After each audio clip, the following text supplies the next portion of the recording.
Buenos días, profesor. Buenos días, compañeros. Somos el grupo número 1 y nos correspondió el tema sobre el conflicto en Colombia. Mi grupo está conformado por Andrea Rodríguez, Wendy Spitia, Sofía Espinosa y Sara Gámez. No olviden estar muy atentos y en silencio, porque al final habrán unas preguntas y obtendrán un premio. Gracias. Históricos. La historia de Colombia en los últimos 60 años ha estado marcada por el conflicto armado. En sus inicios, la desigual repartición de la tierra y la falta de espacios de participación política dieron cabida al uso de la violencia y la lucha armada, un método que en los años siguientes se fue reforzando con la irrupción del narcotráfico, el narcoterrorismo, la presencia de nuevos actores políticos y armados en un contexto de lucha revolucionaria, Guerra Fría y guerra contra el terrorismo, que han ido transformando el conflicto en su razón de ser y métodos de subsistencia.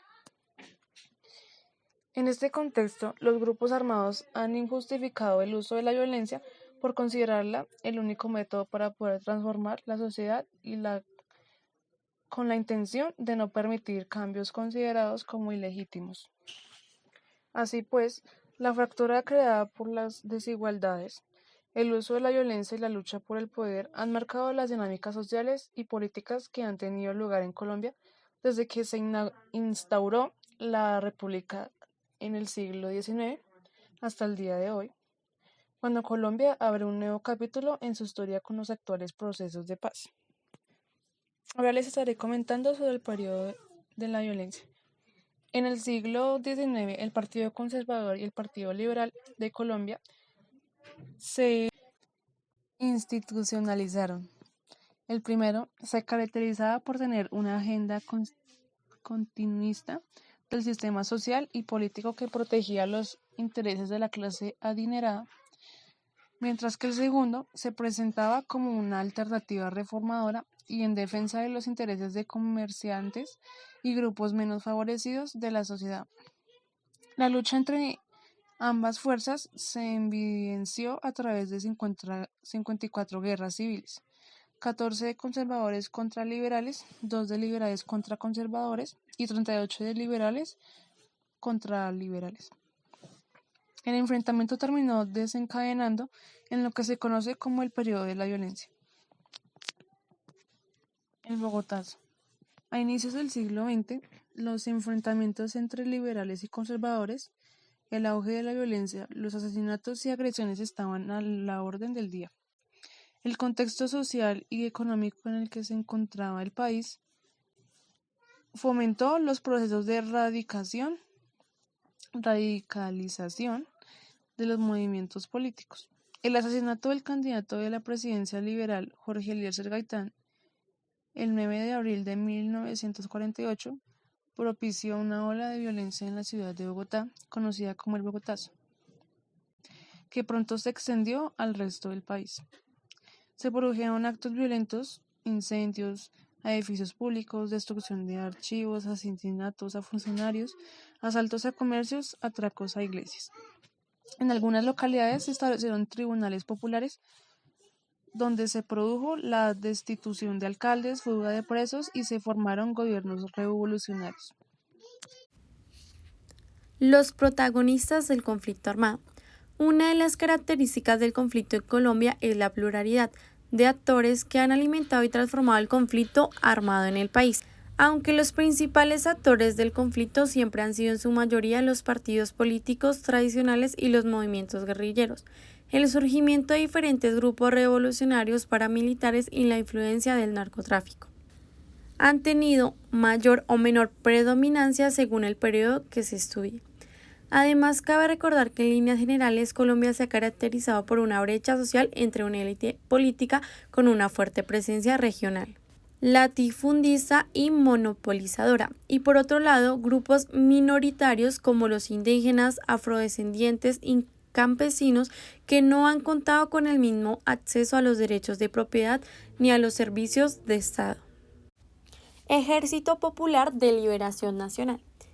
El Ejército Popular de Liberación Nacional se constituye en 1966 y a diferencia de los anteriores, su ideología es marxista-leninista-maoísta. Vinculado al Partido Comunista, este grupo pasó por un proceso de desmovilización de 2.000 combatientes en 1991. En la actualidad opera una pequeña disidencia denominada Frente Libardo Mora Toro en el norte de Santander. Movimiento M19. El M19 entra en escena en 1973 y se diferencia de las demás experiencias subversivas por su carácter rural, discurso democratizador y porque se autodefinían como un movimiento anti-oligárquico, antiimperialista de unidad y con una propuesta política. Nació a raíz del declarado fraude electoral en 1970. Algunos de sus líderes principales habían combatido previamente en las FARC y se convirtieron en la fuerza política Alianza Democrática M19. Después de la firma del Acuerdo de Corinto en 1984, de un acuerdo de paz en 1990 y del proceso de desmovilización acordado en 1989, que dio como fruto una nueva constitución en 1991. En este año se desmovilizaron también el EPL, Partido Revolucionario de Trabajadores, PRT y el movimiento armado Quintín Lame. Paramilitarismo. Son grupos de extrema derecha que se multiplicaron en la década de 1980 y tienen su origen en la promulgación de la Ley 48 de 1968, a través de la cual el Estado colombiano permitió la privatización de la lucha armada a manos de civiles protegidos por los intereses de las élites regionales. En la década de los 80, el ingreso en escena del narcotráfico volvió aún más complejo el conflicto con las guerrillas. Los traficantes empezaron a invertir sus extraordinarias ganancias en propiedades rurales, por lo cual se convirtieron en blancos de extorsión. Los paramilitares se extendieron gracias al apoyo de ricos hacendados y pequeños industriales, un evento que marcó de forma decisiva la conformación de paramilitarismo en estos años. Fue un secuestro por parte de M19 de Marta Nieves Ochoa, familiar de miembros del cartel de Medellín. En los años 90 se creó el grupo Autodefensas Unidas de Colombia, que unió a diversos grupos paramilitares. La AUC se disolvió entre 2003 y 2006 en un proceso de desmovilización emprendido por la Ley de Justicia y Paz, Ley 975 del 2005, impulsada por entonces presidente de la República Álvaro Uribe Vélez. En los primeros 2 años se desmovilizaron 23 grupos en los cuales participaban cerca de 14.000 personas. No obstante, algunas facciones no adscritas al proceso de desmovilización han formado lo que hoy se conoce como las FARC o bandas criminales. Ahora abordaremos el tema del conflicto en Colombia actual. Durante el año 2020 se registraron hechos de violencia con una intensidad muy alta. Hay un incremento en el asesinato de personas líderes sociales, masacres y confrontamientos entre grupos armados. El recrudecimiento de la violencia que se venía observando desde que Iván Duque asumió la presidencia se agudizó en el marco de las medidas de aislamiento obligatorio decretadas por mitigar la propagación de la pandemia del COVID-19. La visión militarista de seguridad del gobierno de Duque se caracteriza principalmente por el aumento de pie de fuerza en las zonas más violentas del país, sin acompañamiento integral de instituciones, ni tampoco por la recuperación del territorio por parte del Estado. Según cifras de Indepax, desde la firma del Acuerdo de Paz hasta el 20 de abril del presente año, 1.166 personas líderes sociales han sido asesinadas. El 86% de las víctimas son hombres y el 14% mujeres. Solo en el 2020 se registró el asesinato de 310 personas líderes sociales y entre el 1 de enero hasta el 20 de abril del 2021 ya se registran 52 víctimas.